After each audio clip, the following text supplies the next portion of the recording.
First of all, I just want to say a massive thank you to everybody that left a message yesterday. A lot of people contacted me directly. I got sort of like DMs and all manner of things going on. I wasn't expecting it. I wasn't actually intending on talking about anything to do with mental health before I started doing a video yesterday.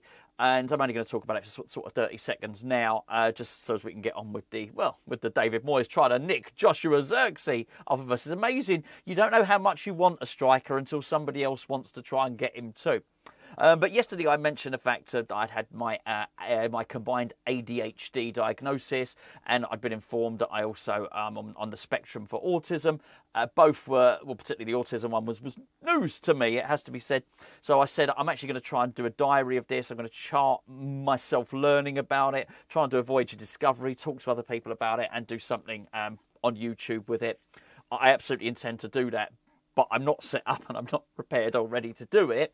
So just give me a couple of weeks and I'll let you know, and then we'll start doing it. But it's going to be, well, it's going to be fun, and I don't know if it'll be exciting. It's going to be interesting, hopefully, anyway. But thanks to everybody for the messages. So many people are sharing their own personal experiences. A lot of people that this stuff is clearly going on with. So, yeah, I think we're going to learn quite a lot, because at the moment I know nothing. Right, anyway, there we go.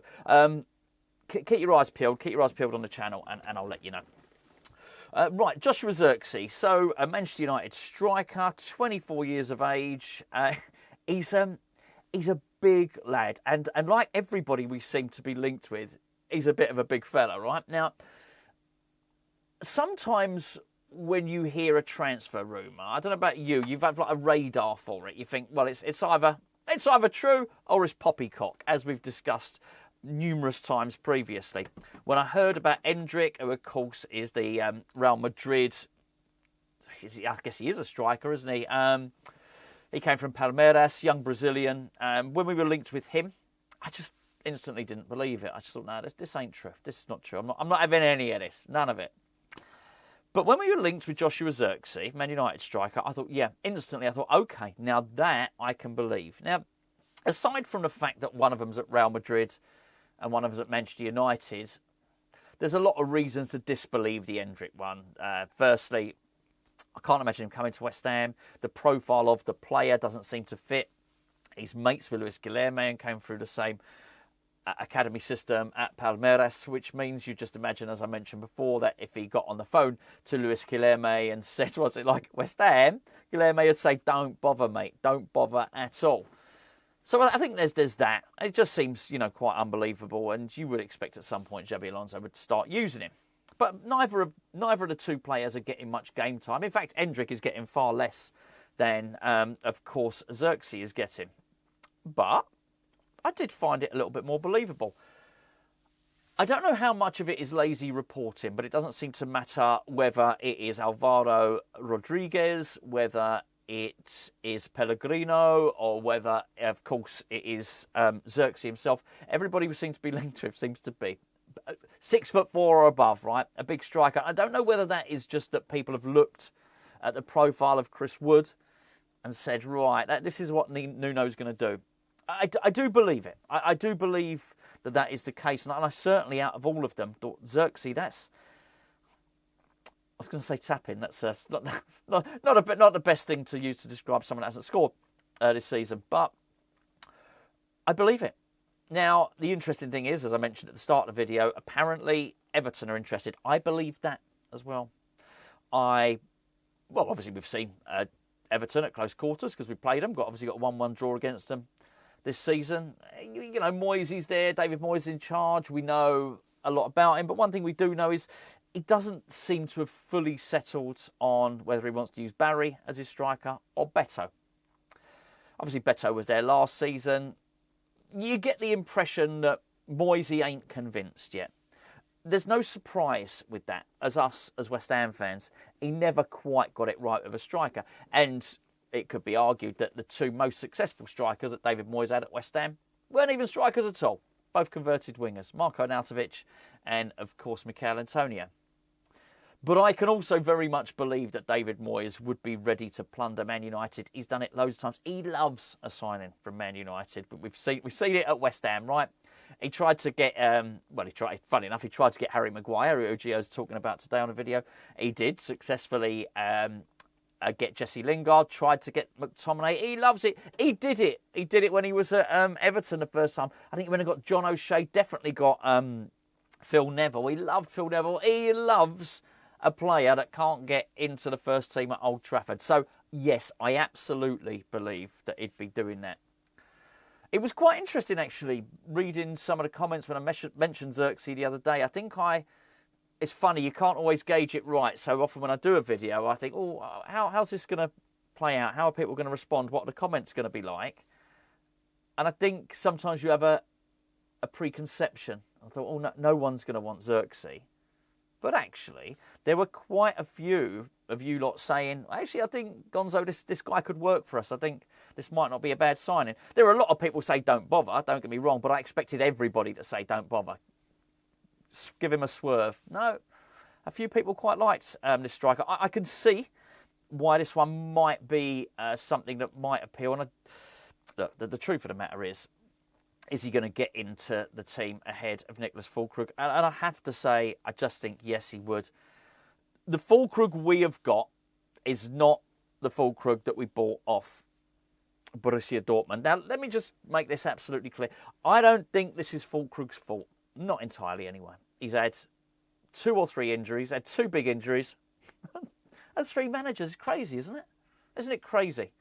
And by the way, look, I'm still undecided because you never know, because the whole thing at West Ham is a mystery, because just everything behind the scenes is a cock-up. But I'm not sure whether it's Tim Stuyton or David Sullivan that sanctioned the move for Füllkrug. I would imagine it's probably more Stuyton, because he's said that in the press. Stuyton has said if he had the chance, he'd buy Füllkrug again. But what I also do believe is that Stuyton wanted to go and get John Duran first. And Füllkrug was a backup option.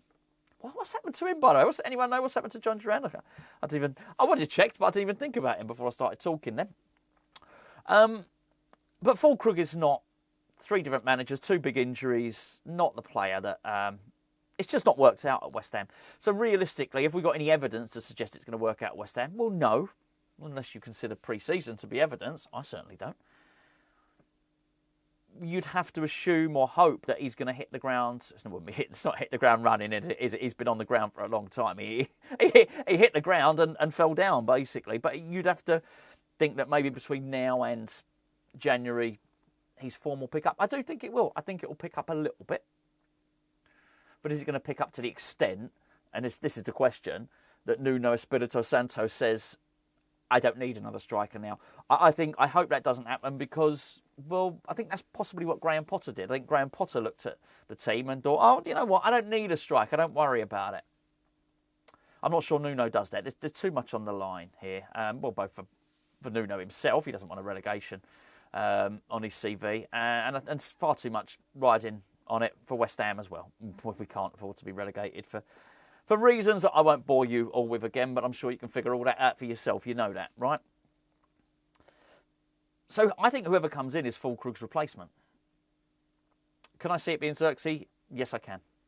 Do I know? No, I haven't got a clue. Don't know. But that's why I'm trying to use my spidey senses. Do you know what I mean? It sort of makes sense. I can see it happening. I did my amateur scout on Matteo Pellegrino. Did that yesterday, and I sort of went off on a tangent, which is strangely ironic, considering what I said at the start of the video, and ended up talking about Briel Mbolo, who I still think is somebody who's probably far more suited to us than some of the strikers that we're linked with. Someone we were linked with today, Alvaro Rodriguez. Actually, we were linked with him 2 days ago. He's tall. Of course he is. 6'5". Why not? He doesn't score any goals, though. He came through Real Madrid's academy. And I think he was on loan at Getafe last season. He scored 2 goals, not many. Played between 15 and 20 games. Scored 2 goals. He's got 2 assists this season. Played 7 games in the Liga for Elche. Is that how you say it? Probably not. So we get linked with him. Why do we keep getting linked with strikers that don't score goals? Crazy, really, isn't it? Anyway, I'd be... He actually, funny enough, you look at his highlight reel, he doesn't look to be a bad player. But if you looked at my highlight reel, you'd probably come to the conclusion that I wasn't a bad player. And I can assure you, I most definitely am a bad player. It's going to be a signing of high priority in a January transfer window. There's no doubt about it. Do I think we need a central defender? Yes, I do. Do I think we'll get one? Quite possibly. And I can make the case for a few positions, but I don't think there's anything that quite has the high priority of striker. And for that reason, I think we'll do it. Who's it going to be? I don't know. But I would not be surprised if come the end of December, as we get into January, that we do find ourselves battling it out with a familiar foe. The Moyes himself with Everton for trying to get hold of this guy, Joshua Zirkzee.